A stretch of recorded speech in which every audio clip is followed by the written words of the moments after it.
So, out the camera again. Lovely location today. We'll show you a bit more as we walk around, but we're looking for something slightly different. We'll do a little bit of fieldcraft today, hopefully, if it works out right. So the target species today, guys, is deer. But we'll crack on, and we'll talk to you a little bit more about that in a minute.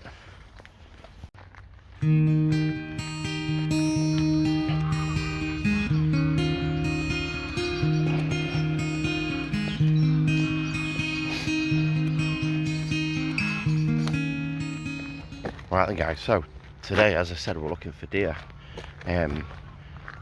Now, there's a variety of species of deer in the UK, native and non-native.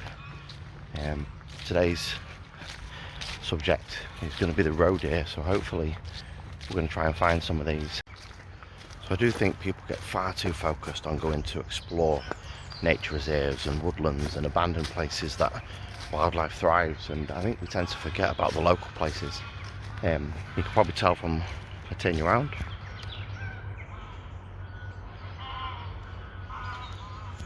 I'm at a very busy country park. I say very busy at the weekends. But the reason I've chose this spot, well, several reasons, is I know there's deer here, I've seen them, but also because they're so used to people walking past with dogs. You know, that a little bit of noise and a rustle and a person walking isn't going to startle them suddenly. Now, if you used to be in a woodland where you get very few people visiting, your fieldcraft skills have to be on top form. And I say that because deer have great hearing. Sorry guys, I'm just watching the squirrels jump around the trees. Deer have great hearing, but they also have great sense of smell, and if you're upwind of them and the wind's blowing in their direction, they're going to be gone, they're going to bolt. And you'll just get a glimpse in view of them as their white rump is bouncing along in the fields or in the woodlands.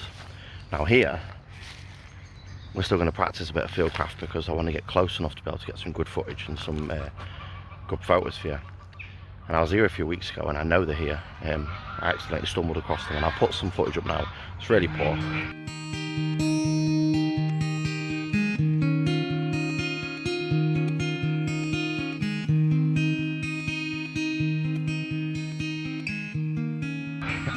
So you can see why I want to get some better footage. But it's a lovely place, this. Just flip you around.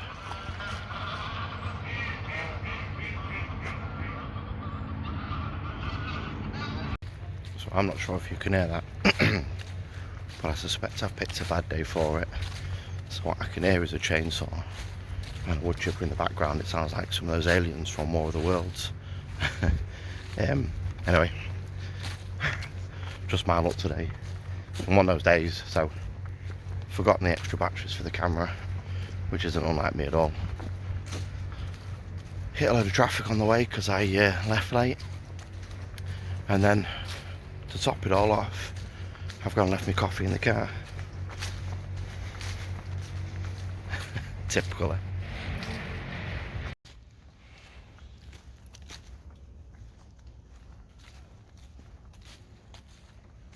Typical. So then guys, when we're looking for deer, there's a few things you can look for.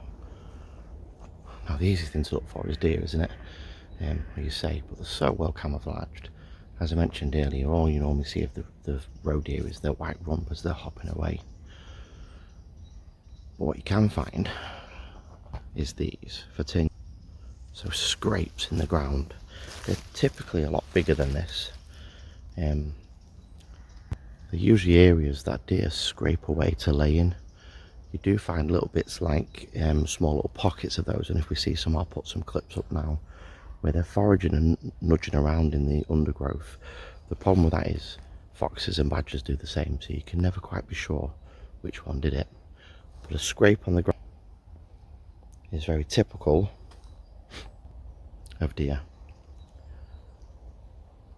Now we're getting very close to where we're going to set up, so you can tell I'm being a little bit quiet. You have to excuse me because I have hit some deer just a minute ago. Now, if you've never heard what a roe deer sounds like, I'll put that up now. It's quite a distinctive barking sound, a bit like a dog. The roe deer, the hinds, which is the female deer, they tend to do a bit more of a whistle, like a whistling bark. It's odd. Anyway, like I said, I'll put it up. So another sign to look out for then, guys, when you're looking for deer, if any signs of any drop-ins. Now deer, you imagine drop-ins, they're a bit like rabbit drop-ins, they're little pellets. So what I'm going to do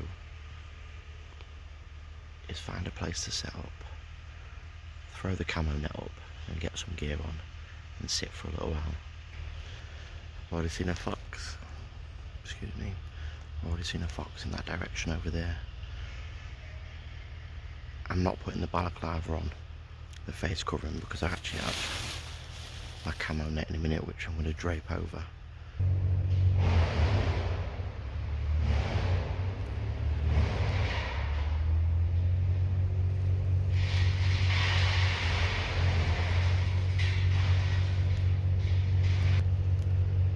So one of the things I've fallen foul of before, guys, is setting up, getting everything just right, finding the subject, taking a photo, and I've not changed my settings.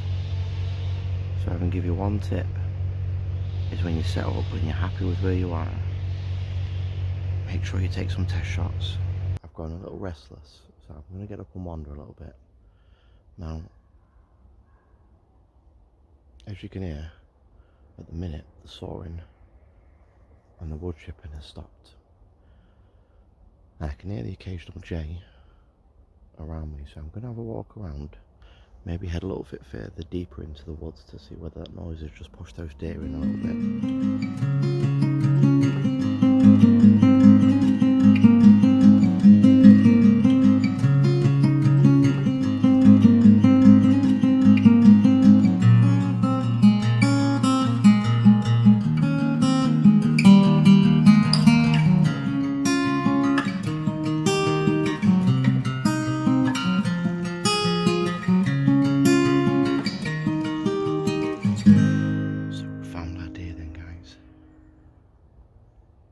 Found 3 hinds and a buck. I think whilst I was recording you probably heard the buck barking. He saw me, he ran off.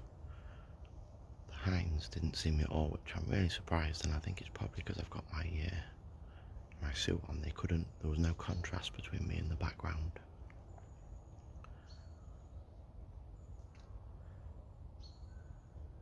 The hinds are still over there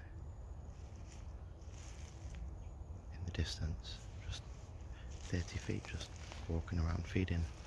I don't know that they know I'm here, but they can hear me. So I'm going to stop talking now.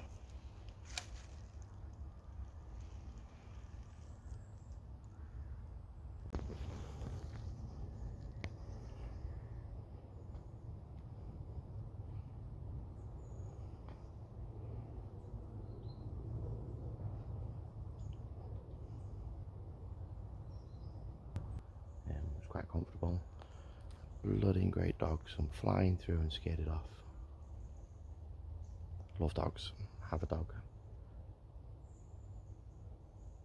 Big believer that they're great for your mental health, great companionship, you know, keeps you fit, keeps you active. But there's a time and a place, and I know this is a country park, and I'm only frustrated because I've just seen it scare off the bloody deer I've been looking for.